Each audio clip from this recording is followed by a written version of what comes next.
Okay जी, ये हमारा CA का वीक नंबर 7 का क्लिप नंबर 3 है। अच्छा, हम बात कर रहे थे सीडी की। ठीक है, जो हमारे पास कंडीशन है। अब हम ज़रा देखते हैं कि जी बी आर किया है। ठीक है, जैसे अभी हम कंटिन्यू कर रहे थे तो हमारे पास यहाँ पर हमें पता है कि हमारे पास यहाँ पर माइक्रो इंस्ट्रक्शन में बी आर की भी एक वैल्यू है, और उस वैल्यू को ज़रा हम देखते हैं। 2 बिट्स की वैल्यू है, तो हमारे पास टोटल जो कॉम्बिनेशंस बनेंगे वो 4 बनेंगे, 0001 और 10 और 11। अच्छा, अगर मेरे पास यहाँ पर हम देखते हैं ज़रा, यहाँ जो मेरी माइक्रो इंस्ट्रक्शन है इसमें सी डी की वैल्यू जो भी कोई भी हो सकती है, लेकिन अगर यहाँ पर मेरे पास बी आर की वैल्यू 00 हो तो बेसिकली इसका क्या मीनिंग होगा? इसका ये मीनिंग होगा कि मैंने जंप लगानी है, लेकिन जंप मेरी कंडीशनल जंप है। कंडीशनल जंप क्या होगी कि अगर मेरी कंडीशन ट्रू है, यानी if condition is 1 which means ये वो ट्रू है, तो मैं मेरा जो एड्रेस होगा वो कार में चला जाएगा। कार, आपको याद दिलाएं कि हमारे पास हमारे जो लास्ट 2 लेक्चर्स है उसमें कार का जिक्र आया है। कंट्रोल एड्रेस रजिस्टर ये एक रजिस्टर है जो स्पेसिफिकली डेडिकेट किया गया है to hold the address of the micro instruction, जो नेक्स्ट इंस्ट्रक्शन एग्जीक्यूट होने वाली है उसका। तो अभी तो जो इंस्ट्रक्शन है वो जो एग्जीक्यूट हो रही है वो तो हो रही है, लेकिन जो नेक्स्ट इंस्ट्रक्शन एग्जीक्यूट होगी उसका एड्रेस कहाँ चला जाएगा? कार में चला जाएगा। ठीक है, यानी हमारे पास ये जो हमारे पास वैल्यू है, ये वाली वैल्यू ये कहाँ चली जाएगी? कार में। कार में, ठीक है। यानी अब हमारे पास पहली इंस्ट्रक्शन जो एग्जीक्यूट हुई थी उसके बाद जो नेक्स्ट इंस्ट्रक्शन होगी वो ए डी वाली वैल्यू होगी। और ये हम कैसे मेक श्योर कर रहे हैं कि हमारे पास नेक्स्ट इंस्ट्रक्शन ए डी वाली हो? क्योंकि हम ए डी की वैल्यू जो है हम कहाँ पर डाल रहे हैं? हम कार में डाल रहे हैं। लेकिन अगर ये कब होगी? जब कंडीशन हमारी ट्रू होगी। लेट्स से कंडीशन हमारी फॉल्स हो गई। ठीक है, कंडीशन हमारी फॉल्स हो गई, तो जो कार में प्रीवियस एड्रेस पड़ा हुआ है, यानी फॉर एग्जांपल उसमें पड़ा होता 5, तो मैं उसमें +1 कर दूंगा 6, यानी मेरे पास यहाँ पर लीनियर एग्जीक्यूशन होगी, इन लाइन एग्जीक्यूशन होगी, इन केस कि मेरे पास कंडीशन फॉल्स होगी। इन केस मेरे पास क्या होगी? कंडीशन फॉल्स होगी। ये बात इंपॉर्टेंट है, आप याद रखें। सिमिलरली अगर मेरे पास बी आर की वैल्यू 01 होती है, ठीक है, बी आर की वैल्यू मेरे पास 01 होती है, तो मेरे पास सिंबल होगा कॉल। अच्छा, ये कॉल क्या चीज़ है? इसमें हम 2 काम कर रहे हैं। इसमें हम दोबारा 2 कंडीशंस देख रहे हैं, कंडीशन ट्रू के केस में, कंडीशन फॉल्स के केस में। लेट्स से अगर कंडीशन ट्रू होती है, यानी कंडीशन की वैल्यू 1 है, ठीक है, तो फिर क्या होगा? मेरे पास कार की वैल्यू में +1 होगा और वो एस बी आर में चला जाएगा। अगर आपको याद है जो हमारा लास्ट लेक्चर था उसमें हमने कहा था एस बी आर हमारे पास रिटर्न एड्रेस सेव करता है। और मैंने आपको एक एग्जांपल दी थी। फॉर एग्जांपल मैंने 2 एग्जांपल्स दी थी। उसमें एक कहा था कि जैसे हम किसी फंक्शन को कॉल करते हैं या किसी प्रोसीजर को कॉल करते हैं, तो जब वो फंक्शन या प्रोसीजर कॉल होता है तो हमने उस फंक्शन पे जंप लगानी होती है या प्रोसीजर पे जंप लगानी होती है, और जब वो तमाम का तमाम फंक्शन या प्रोसीजर जो हमने कॉल किया होता है कंप्लीट हो जाता है तो हम वापस आते हैं। लेकिन जिस लाइन पे हमने कॉल किया होता है हम उस लाइन पर नहीं आते, बल्कि उससे नेक्स्ट लाइन पे आते हैं। फॉर एग्जांपल, अगर मैंने लाइन नंबर 5 में मैंने किसी फंक्शन को कॉल किया है, तो जब मैं रिटर्न करूँगा मैं 6 पे रिटर्न करूँगा, मैं 5 पे रिटर्न नहीं करूँगा। ये बात समझ अगर आ गई है तो इसको अच्छी तरह समझ लें कि हम 6 पर रिटर्न करेंगे अगर हमने 5 पे कॉल किया था। माइक्रो प्रोग्राम में यहाँ पर ये हो रहा है कि अगर मैं एक रूटीन से दूसरी रूटीन पर जाऊँगा किसी ख़ास काम करने के लिए, तो अगर रूटीन की लाइन नंबर 3 से मैंने दूसरी रूटीन को कॉल किया, तो मैं लाइन नंबर 3 पर रिटर्न नहीं करूँगा, मैं लाइन नंबर 4 पे करूँगा। उस चीज़ के लिए जो मेरे कार में प्रीवियस एक एड्रेस पड़ा होगा उसमें मैं +1 करूँगा, और +1 करके मैं वैल्यू कहाँ पर डाल दूँगा? सब रूटीन रजिस्टर में। यानी इन केस अगर मुझे वापस आना पड़े तो मैं कहाँ से आ जाऊँगा? सब रूटीन की एड्रेस को इस्तेमाल करते हुए। और ये चीज़ हमने लास्ट लेक्चर में देखी हुई थी। और फिर मैं कहाँ पर जंप लगा दूँगा? नेक्स्ट इंस्ट्रक्शन पे जंप लगा दूँगा। यानी पहले ये वाला काम होगा, यानी रिटर्न एड्रेस को सेव किया जाएगा, और फिर मैं जंप लगाऊंगा उस एड्रेस पर जहाँ पर मैंने जाना है, यानी मेरे पास ही दूसरी रूटीन का एड्रेस होगा। लेकिन ये कब होगा? जब मेरी इंस्ट्रक्शन क्या होगी? ट्रू होगी। जब मेरी इंस्ट्रक्शन क्या होगी? ट्रू होगी। सिमिलरली अगर मेरी इंस्ट्रक्शन फॉल्स हो जाएगी तो ये वही होगा कि मैं जो नेक्स्ट मेरे पास लाइन है उस पर मैं जाऊँगा और मैं एग्जीक्यूट करूँगा। ठीक हो गया? अगर मेरे पास बी आर की वैल्यू 10 होती है तो मैं रिटर्न करूँगा, यानी मैंने एक रूटीन पे गया, वहाँ पर मैंने काम किया और मुझे वापस आना है, तो मैं कहाँ से आऊँगा? जैसे थोड़ी देर पहले मैंने आपसे कहा था कि रिटर्न एड्रेस मेरा कहाँ पर होगा? SBR में होगा, तो मैं SBR से कार की वैल्यू डाल दूँगा, ठीक है। दिस मीन्स कि मुझे वापस मैं कहाँ पर आ गया हूँ, वापस आ गया हूँ अपने लाइन नंबर 4 पे, जो हमने थोड़ी देर पहले एग्जांपल की थी। अच्छा, ये मैप को थोड़ी देर के लिए हम डेफर करते हैं, थोड़ा सा रोकते हैं, और हम ज़रा जाके देखते हैं कि हमारे पास ये कंडीशन कब ट्रू होगी और कब फॉल्स होगी।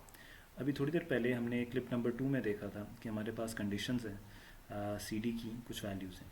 अच्छा, अब यहाँ पर हम देखेंगे अगर मेरे पास CD की वैल्यू 0 0 है तो यहाँ पर कंडीशन फॉल्स होगी नहीं, इसलिए यहाँ पर लिखा हुआ है ऑलवेज 1। यानी अगर यहाँ पर मेरे पास, इधर देख लेते हैं, यहाँ पर मेरी माइक्रो इंस्ट्रक्शन में 0 है और BR की कोई भी वैल्यू है, तो तब इन एनी कंडीशन मेरे पास ये दो काम होंगे, यानी AD पे मैं जाऊँगा और यहाँ पर भी AD पे जाऊँगा। यानी हमारे पास जब कंडीशन ट्रू हो रही है, इनमें है ये BR 1 0 और 1 1 में हम कंडीशन को देख रहे नहीं है, तो इसलिए हम उसका जिक्र नहीं कर रहे। लेकिन इन दोनों में अगर मेरे पास CD की वैल्यू 0 0 होगी तो मैं कंडीशन फॉल्स होने का सवाल ही पैदा नहीं होता। तो जो यहाँ पर कंडीशन ट्रू हो रही हैं हम उसी को फॉलो करेंगे। अच्छा, लेकिन अगर मेरे पास CD की वैल्यू 0 1 होती है, तो जैसे मैंने यहाँ पर आपको करेक्ट कराया था, IR है, IR की 15th बिट को हम देखेंगे। IR की हम किसको देखेंगे, 15। अगर वो 1 है तो मेरी कंडीशन ट्रू हो जाएगी, और अगर वो 0 है तो मेरी कंडीशन फॉल्स हो जाएगी। यानी यहाँ पर अगर हम देखें, अगर मेरे पास CD की वैल्यू 0 1 है, यानी हम IR की 15th बिट को देख रहे हैं, तो उसमें अगर 1 पड़ा हुआ है यानी इनडायरेक्ट एड्रेसिंग है, तो फिर मैं ये करूँगा। और अगर उसमें BR की वैल्यू 0 1 है तो फिर मैं ये करूँगा, सब रूटीन वाला। क्लियर हो गया जी। अच्छा, अब अगर यहाँ पर मेरे पास CD की वैल्यू है 1 0, तो मेरे पास कंडीशन कब ट्रू होगी, यानी जब मेरी मोस्ट सिग्निफिकेंट बिट, यानी जब मेरा नेगेटिव नंबर आएगा तो मेरी मोस्ट सिग्निफिकेंट बिट में वैल्यू 1 होगी, तब मेरी कंडीशन ट्रू होगी। और अगर मेरे पास BR के साथ CD का कॉम्बिनेशन 0 1 है, सॉरी 1 0 है, तो तब फिर मैं ये काम करूँगा। लेकिन अगर वो पॉजिटिव नंबर है तो फिर मेरे पास car plus 1 is equal to car plus 1 is equal to car होगा, यानी नेक्स्ट इंस्ट्रक्शन जो है वो हमारे पास एग्जीक्यूट होगी। सिमिलरली लास्ट केस कि अगर मेरे पास CD की वैल्यू आती है 1 1, यानी मेरे पास जो नंबर है वो एक 0 नंबर है, यानी मेरे पास AC की फुल वैल्यू क्या है, 0 है, तो तब मेरे पास कंडीशन ट्रू होगी। और तब मैं क्या करूँगा कि कंडीशन ट्रू होने के केस में ये वाला काम करूँगा, AD कार में जाएगा, या फिर मैं ये काम करूँगा डिपेंडिंग ऑन कि उस वक्त मेरे पास BR की क्या वैल्यू है। तो ये बात आपको समझ आ गई है कि ये CD के कॉम्बिनेशंस के साथ मेरी यहाँ पर बहुत सारे कॉम्बिनेशंस बनते जाएंगे BR के। अच्छा, अब हमारे पास क्या था, हमारे पास ये लास्ट में मैप रह गई है, और हम ज़रा मैप को एक्सप्लेन करते हैं। ये मैप बेसिकली वही मैपिंग लॉजिक है।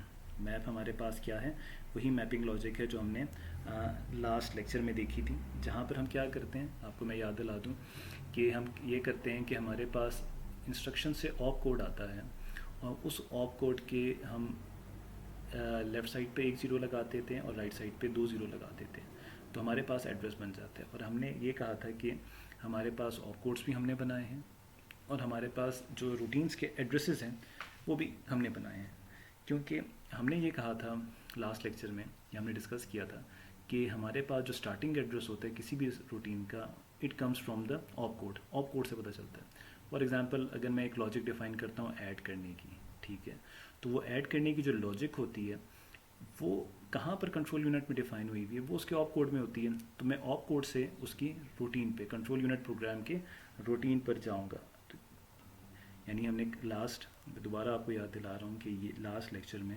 हमने यहाँ पर ये कहा था कि मेरा जो स्टार्टिंग एड्रेस होगा किसी भी रूटीन का, वो मुझे मेरा ऑप कोड देगा। तो यहाँ पर बेसिकली हम वही कर रहे हैं। इसको यहाँ पर करेक्ट कर लें, ADR नहीं है, IR की जो ऑप कोड वाली बिट्स हैं हम कार की सेकंड, थर्ड, फोर्थ और फिफ्थ बिट में डाल देंगे, और 1 0 जो है हम डाल देंगे इधर और कर देंगे। आप इसको देखने के लिए आप लोग जो हमारा लास्ट लेक्चर की है उसको आप काइंडली ओपन कर लें ताकि आपको समझ आ जाए, ठीक है। तो बेसिकली हम यहाँ पर ये कर रहे हैं कि जब भी मेरे पास BR की वैल्यू 1 1 होगी तो बेसिकली मैं क्या करूँगा, मैं स्टार्टिंग एड्रेस लूँगा।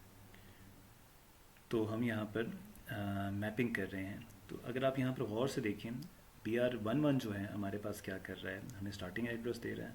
अच्छा, कंडीशन फॉल्स हमारे पास क्या बता रही है, ये वाली कंडीशन फॉल्स और ये वाली कंडीशन की हमने इन लाइन सीक्वेंस में एग्जीक्यूशन करनी है, यानी 1 2 3 4। अच्छा, हमारे पास बी आर की ज़ीरो ज़ीरो जब हमारे पास कंडीशन ट्रू हो रही है तो मैं जंप लगा रहा हूँ, लेकिन मैं वापस आने का नहीं सोच रहा, सिर्फ मैं जंप लगा रहा हूँ, ठीक है। और जब मेरे पास बी आर की वैल्यू 0 1 होती है और मेरे पास कंडीशन ट्रू होती है तो मैं रिटर्न एड्रेस की भी बात कर रहा हूँ, ठीक है। मैं रिटर्न एड्रेस सेव करके मैं जंप लगा रहा हूँ। और अगर मेरे पास बी आर की वैल्यू 1 0 होती है तो मैं रिटर्न आ रहा हूँ, यानी वापस जहाँ से मैंने जंप लगाई थी वहाँ पर वापस आ रहा हूँ। तो यानी जो हमने लास्ट लेक्चर में हमने कंडीशंस पढ़ी थी वो तमाम की तमाम कंडीशंस हम यहाँ पर फुलफ़िल कर रहे हैं। और हमारे पास कंट्रोल यूनिट जो है बाय एग्जीक्यूटिंग स्पेसिफिक क्या कहते हैं रूटीन को करने के लिए उसमें ये बी आर की वैल्यूज़ प्री डिफाइंड है। हमारा जो क्लिप नंबर 3 है यहाँ पर हम ख़त्म करते हैं और अभी हम क्लिप नंबर 4 की तरफ जाते हैं। Thank you.